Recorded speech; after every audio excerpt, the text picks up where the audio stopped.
Like, share, and subscribe. One day I was on TikTok, right?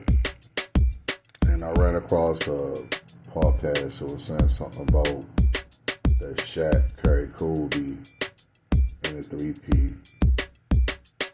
This also was illustrated on other podcasts on YouTube, bloggers, as well as ESPN. And I don't understand what the hell the whole fuss is about. It seemed like to me that Shaq couldn't win without anybody on his side. And Kobe won with one particular decent player to win an NBA championship.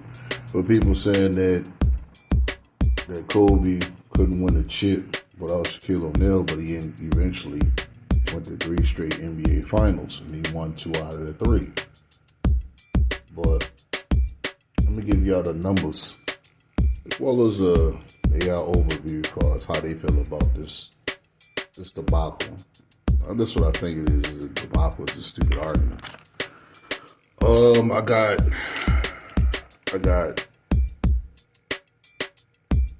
stats for Kobe Bryant as well as Shaquille O'Neal. The regular season, those 3 seasons, as well as the regular season stats, as well as the playoff stats, and that includes the finals also. You feel me? So I'm gonna give y'all the numbers, exactly what's going on. Now, who should I start with first? I'm gonna start with Kobe Bryant, since everybody riding on my man Kobe real heavy. Rest in peace, Kobe. You feel me? I'm gonna vouch for you. You feel me? Everybody else could dog you. Nigga like me, I will not. You the closest Michael Jordan that I've ever seen on the court. So I'm gonna show you my support, dog. We're gonna talk about Kobe Bryant. Number 8, Kobe Bryant. Not number 24, number 8, Afro Kobe. He was in the league 5 years already, 2020.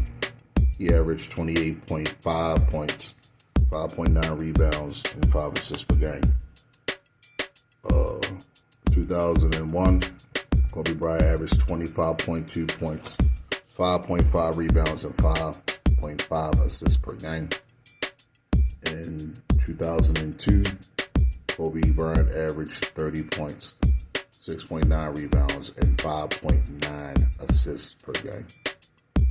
And that's Kobe Bryant for the regular season.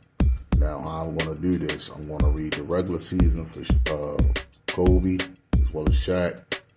Then I'm going to read the postseason for Kobe, and then the postseason for Shaq. And we're going to see during this particular time, when they was winning championships, who was the most dominant. We're going to go to Shaquille O'Neal. He was in year number 9 in 2000. Shaq averaged 28.7 points, 12.7 rebounds, and 3.7 assists per game. Kobe Bryant got 28.5 and Shaq got 27.7.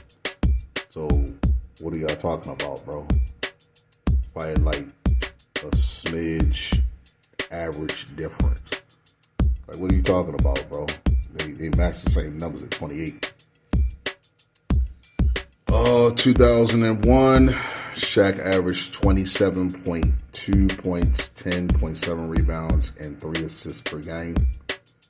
In 2002, Shaq averaged 27.5 points, 11.1 rebounds, and 3.1 assists per game.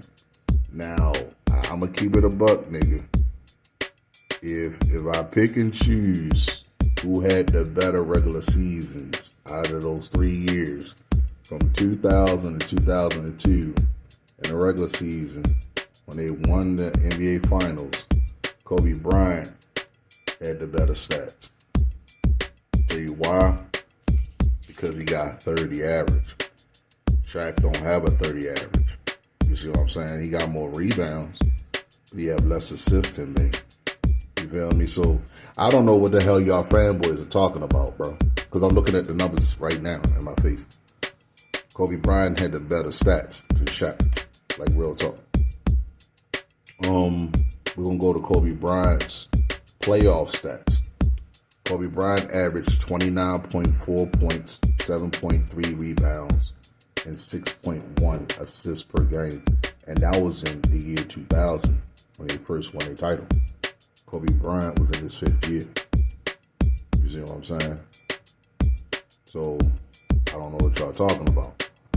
In 2001, in the playoffs, Kobe Bryant averaged 26.6 points, 5.8 rebounds, and 4.6 assists per game. In 2002, Kobe Bryant averaged 32.1 points, 5.1 rebounds, and 5.2 assists per game. 32.1, damn. Y'all got MJ numbers, you feel me? We're gonna go to Shaq. Shaq averaged in 2000 30.4 points, 15.4 rebounds, and 3.2 assists per game. In 2001, Shaq averaged 28.5 points, 12.6 rebounds, and 2.8 assists per game. In 2002, Shaq averaged 27 points, 14.8 rebounds, and 3.7 assists per game. Now we're going to look at the stats as far as the playoffs is concerned. Who has the better numbers, Kobe Bryant or Shaquille O'Neal? 2000, Shaq had the better numbers because he averaged 30, my bad. And Kobe averaged 29. In 2001, Shaq averaged 28.5. Kobe averaged 26.2. In 2002, Shaq averaged 27. Kobe averaged 32.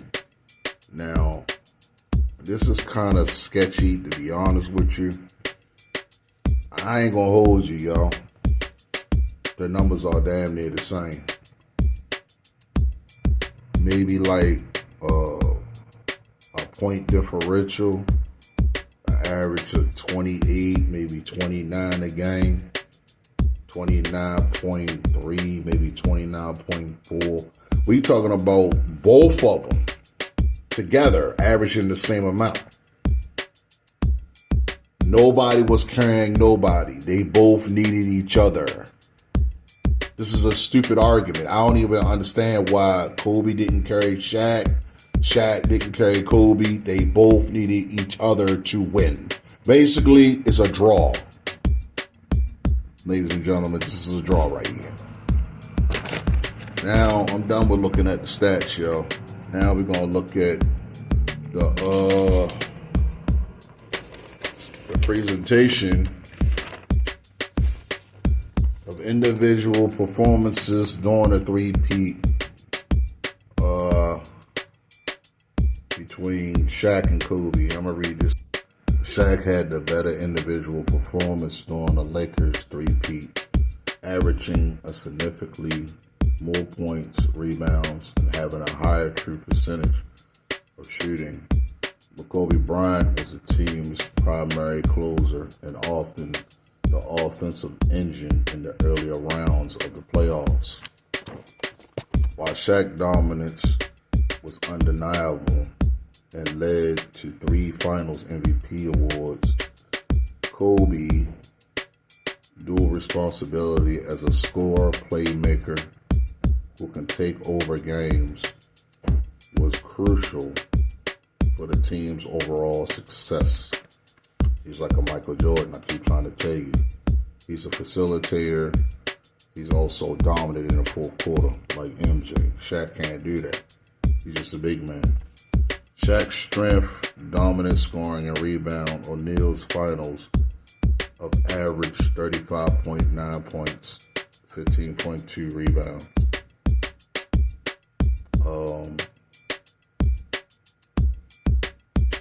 Pre-game during the three-peats were exceptionally high.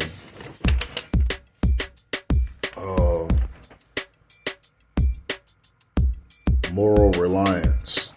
This is another one. The Lakers three-peat was a result of dynamic duo who needed each other. I don't think it was Batman and Robin. They was just about even because they averaged the same amount of damn points. Shaq was the dominant inside force, while Kobe was the perimeter player who handled the playmaking and late game heroics. Team context. That's why I understand why the fanboys keep on glazing up Shaq like he carried Kobe. Kobe did his thing. You know what I'm saying? Even if Shaq wasn't dominant, I believe during that particular time with Phil Jackson's system, Kobe would have carried that team to win a championship, you feel me? Even with the three-peat. The team's offensive resolved around inside and outside strategies.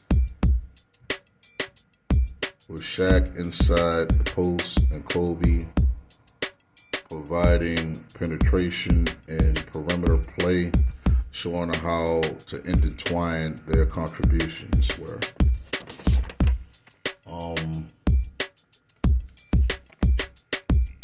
Let's see, clutch performances. Kobe Bryant playoff clutch stats shows higher number of points and more field goal attempts, demonstrating a role as a primary offensive initiator. High impact of playoff games.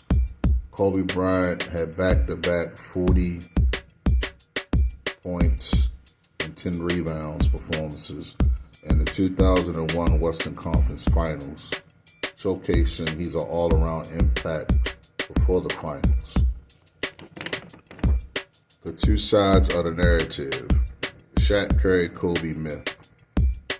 While Shaq was clear that the most dominant individual force and an unstoppable physical presence, the narrative that he carried being was depleted. I just said that, like Kobe did his thing, man. Finals MVP awards. Shaq won all three Finals awards, MVP awards, I might add, showcasing his dominance on the biggest stage. Efficiency. Shaq maintained a true shooting percentage of 59.1% during the finals, indicating incredible offensive efficiency. Kobe's contributions. Closer and playmaker. Kobe was the primary closer for the Lakers, often taking over the offense in the fourth quarter, like Michael Jordan, like I said. Dual responsible for breaking down defenses and setting up opportunities for teammates, which significantly contributed to Shaq's easy dunk and layups.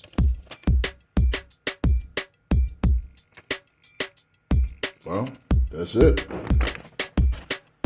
Me personally, this thing between Shaq and Kobe has been debunked, personally, because Kobe was a facilitator as well as the playmaker, like a Michael Jordan. So you can't sit up here and say that Shaq was carrying Kobe. It wasn't no Batman and Robin. It was more like the Super Friends. You feel me? They both was equal. Kobe had the better abilities as far as he can control and narrate the floor as the playmaker and the facilitator, as well as holding the rock. Whereas though Shaq was a force on the inside, nobody couldn't stop him. He's too big, he's too strong, and he's too dominant, and as well as too tall. So it's a perfect combination. You got two Batmans on the court, not Batman and Robin. It's two Batmans. So just let me know what y'all think about this Kobe and Shaq debacle. And me personally, before I sign off, I honestly think that Kobe actually was the same player like Shaq. The only difference is Shaq was much bigger. Kobe could cook without Shaq. Shaq can't cook without Kobe. Kobe can win without Shaq because it's proven, because he went to 3 straight finals. Shaq can't do it all by himself because he needs help. know what I mean? Like, share, subscribe. On that note, peace, and I'm gone.